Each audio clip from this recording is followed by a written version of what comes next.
2월 2일 오늘의 말씀은 요한복음 1장 19절에서 34절입니다.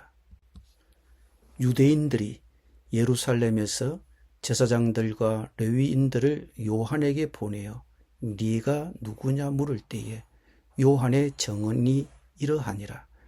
요한이 드러내어 말하고 숨기지 아니하니 드러내어 하는 말이 나는 그리스도가 아니라 한데, 또 묻되 그러면 누구냐? 네가 엘리야냐? 이르되 나는 아니라. 또 묻되 네가 그 선지자냐? 대답하되 아니라. 또 말하되 누구냐? 우리를 보낸 이들에게 대답하게 하라. 너는 네게 대하여 무엇이라 하느냐?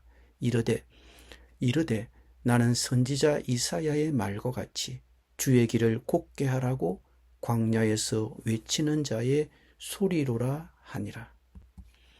그들은 바리새인들이 보낸 자라.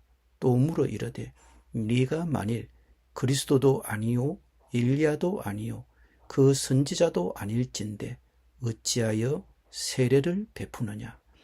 요한이 대답하되 나는 물로 세례를 베풀거니와 너희 가운데 너희가 알지 못하는 한 사람이 섰으니 곧 내 뒤에 오시는 그이라. 나는 그의 신발끈을 풀기도 감당하지 못하겠노라 하더라.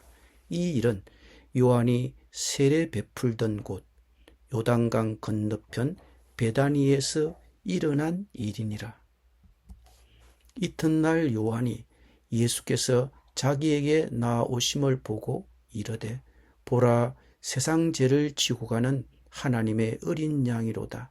내가 전에 말하기를 내 뒤에 오는 사람이 있는데 나보다 앞선 것은 그가 나보다 먼저 계심이라 한 것이 이 사람을 가리킴이라.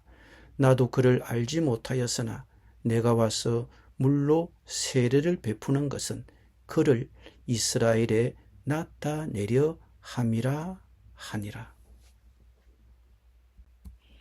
요한이 또 정언하여 이르되 내가 보매 성령이 비둘기같이 하늘로부터 내려와서 그의 위에 머물렀더라. 나도 그를 알지 못하였으나 나를 보내어 물로 세례를 베풀라 하신 그이가 나에게 말씀하시되 성령이 내려서 누구 위에든지 머무는 것을 보거든 그가 곧 성령으로 세례를 베푸는 이인 줄 알라 하셨기에 내가 보고 그가 하나님의 아들이심을 정언하였노라 하니라. 아멘.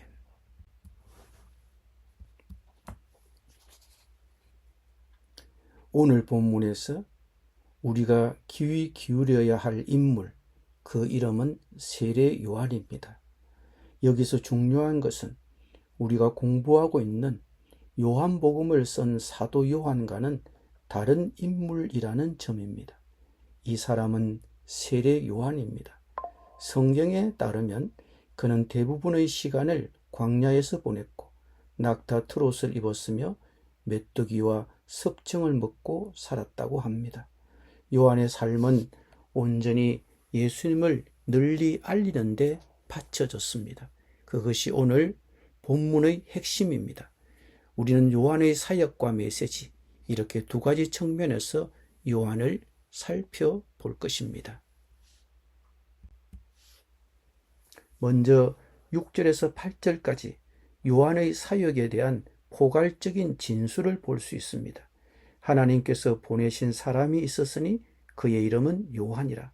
그는 빛에 관하여 정언하려고 온 자니라.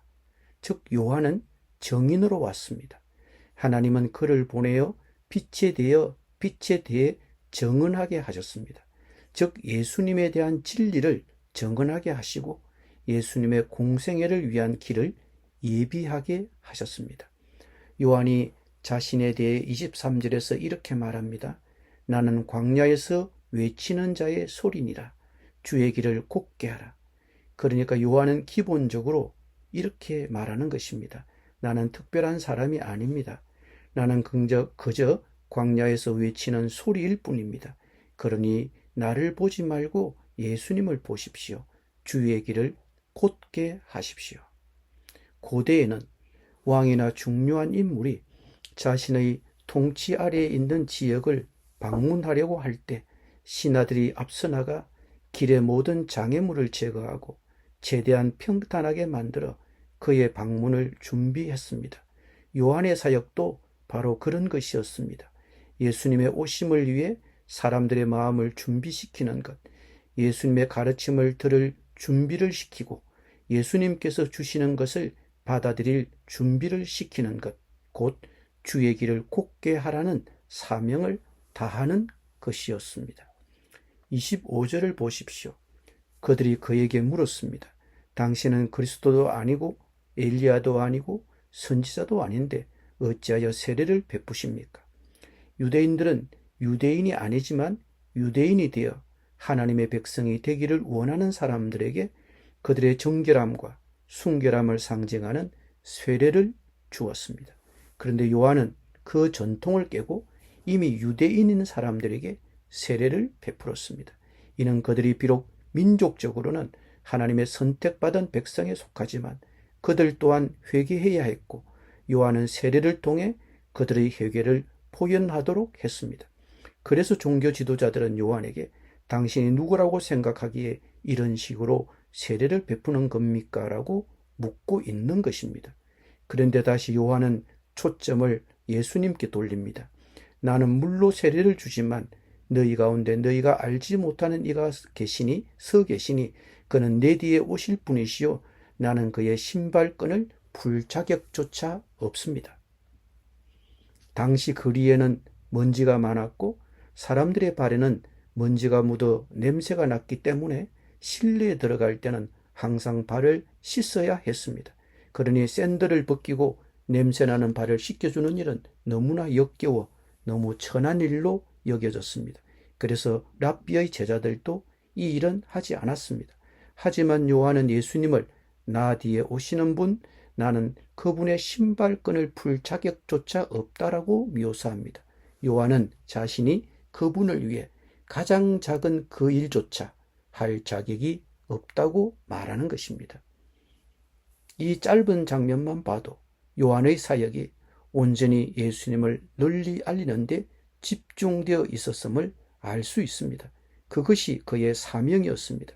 그의 오직 한 가지 비전은 예수님을 널리 알리는 일이었습니다. 우리 그리스도인들은 과연 얼마나 이 비전을 공유하고 있을까요? 우리는 예수님을 위해 살고 싶다고 말하지만 요한처럼 진정으로 예수님을 중심으로 살고 있을까요? 물론 요한은 좀 특이한 사람이었습니다. 하지만 요한이 자신의 삶의 목적을 얼마나 분명하게 알고 있었는지 생각해 보십시오. 그는 예수님을 널리 알리는 것이 자신의 목적이라는 것을 진정으로 이해하고 깨달았습니다. 그런데 우리는 요한처럼 그 목적을 제대로 깨닫지 못하고 지내는 경우가 너무나 많습니다. 저 또한 그럴 때가 많습니다. 그래서 저는 세례 요한의 모범이 우리 각자에게 큰 도전이 된다고 생각합니다. 그는 하나님께서 자신을 이 땅에 보내신 이유가 예수님을 위한 길을 예비하고 예수님을 널리 알리기 위함이라는 것을 알았습니다. 그리고 우리가 여전히 이 땅에 있는 이유도 마찬가지입니다.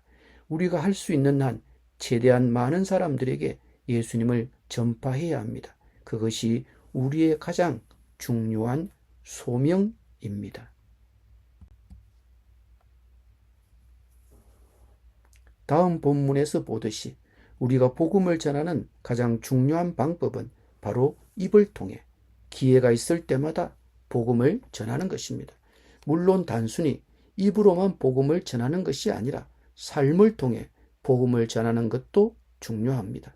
하지만 경건한 삶만으로는 충분하지 않습니다. 우리는 말로 사람들을 예수님께 인도해야 합니다. 말은 필수적입니다. 복음은 단순한 윤리가 아니라 예수님의 메시지, 즉 예수님이 누구시며 우리를 구원하기 위해 십자가에서 무엇을 하셨는지에 대한 메시지이기 때문입니다. 그리고 그것이 바로 우리가 본문에서 볼 수 있는 내용입니다. 세례 요한은 예수님의 이 메시지를 전하고 있습니다. 29절부터 살펴보십시오. 다음날 예수께서 자기에게로 오시는 것을 보고 이르되 보라 세상 죄를 지고 가는 하나님의 어린 양이로다. 세상 죄를 지고 가는 하나님의 어린 양이라는 칭호에 주목하십시오. 출애굽기에 기록된 흔히 유월절이라고 불리는 이야기를 기억하실 것입니다. 하나님께서 이스라엘을 애굽에서 이끌어내실 때 마지막 재앙으로 애굽을 심판하시기 위해 모든 장자와 짐승을 죽이겠다고 하셨습니다. 그러나 이스라엘 백성만은 이 심판에서 면제될 수 있는 길을 마련해 주셨습니다.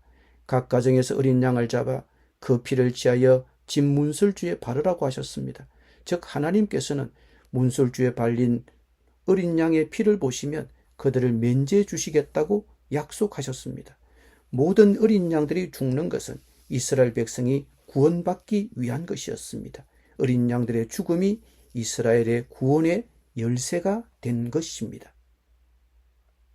오늘 본문으로 돌아가서 예수님께서 하나님의 어린 양이라고 불리신 이유는 출애굽기에 나오는 어린 양들이 이스라엘 백성이 하나님의 심판을 면하기 위해 희생되어야 했던 것처럼 예수님께서도 십자가에서 희생되셔야만 우리 또한 죄에 대한 하나님의 심판을 면할 수 있기 때문입니다. 애굽 사람들처럼 우리도 하나님의 명령을 무시하고 그분의 공의로운 통치에 반역했습니다. 그리고 애굽 사람들처럼 우리도 심판받아 마땅합니다. 그러나 예수님께서는 십자가에 달리셔서 우리의 대속물이 되시고 우리의 죄의 값을 대신 치르셨습니다. 그분은 우리가 심판받지 않도록 하나님의 심판을 대신 받으셨습니다. 그리고 부활하셔서 구원사역을 완성하셨습니다. 그래서 요한은 그분을 세상 죄를 지고 가는 하나님의 어린 양이라고 부르는 것입니다. 요한은 예수님을 하나님의 어린 양이라 부를 뿐 아니라 하나님의 아들이라고 부릅니다. 34절에서 그는 이렇게 말합니다. 내가 보고 정언하노니 이분은 하나님의 아들이시니라. 요한은 예수님을 유일한 하나님의 아들이라고 말합니다. 예수님은 우리가 앞에서 자세히 살펴보았듯이 예수님은 아버지의 신성을 공유하십니다. 예수님은 아버지처럼 하나님이십니다. 이 주제는 요한복음에서 반복해서 나타날 것입니다. 예수님은 하나님의 어린 양이시며 하나님의 아들이시기에 그분께 나오는 모든 사람, 그분을 영접하는 모든 사람, 스스로는 구원할 능력이 없음을 인정하고 예수님을 구원자로 믿는 모든 사람을 구원하실 능력이 있으십니다. 스스로 구원하기 위해 무엇을 하느냐의 문제가 아닙니다. 우리는 스스로 구원할 수 없습니다. 중요한 것은 예수님께서 십자가에서 죽으시고 부활하심으로써 이미 이루신 일입니다. 오늘 아침 요한의 정언을 듣고 그의 말에 귀 기울여 예수님을 유일한 구원의 소망으로 믿으십시오. 만약 이미 그렇게 하셨다면 여러분의 삶의 목적으로 삼은 것이 무엇인지 깊이 생각해 보십시오. 세례 요한은 예수님을 널리 알리는데 진정으로 자신의 삶을 바쳤습니다. 세례 요한의 삶의 모든 면을 따라할 필요는 없을지도 모릅니다. 그러나 우리도 요한처럼 예수님을 널리 알리도록 부르심을 받았습니다. 예수님을 알리는 방법은 평범한 관계와 일상적인 대화 속에서 그분에 대해 이야기하는 것입니다. 우리의 삶을 통해 하나님께서 어떻게 자신을 드러내시고 영적으로 눈을 열어주시고 구원해 주셨는지에 대한 간증을 나눌 기회가 생길 것입니다. 이러한 기회를 낭비하지 마시고 예수님을 널리 증거하십시오. 기도드립니다. 하나님 아버지, 세례 요한을 보내신 것을 찬양합니다. 찬양드립니다. 그의 겸손과 담대함을 본받을 수 있는 은혜를 간구합니다. 저희도 광야에서 외치는 소리가 되어 제 말로 제 삶을 통해 주님을 증거할 수 있도록 도와주옵소서. 제 자신에게 눈을 돌려 예수님을 향할 수 있는 용기를 주시고 제 삶의 우선 목적은 주님의 정인이 됨을 깊이 깨닫게 하여 주옵소서. 예수님의 이름으로 기도드립니다. 아멘.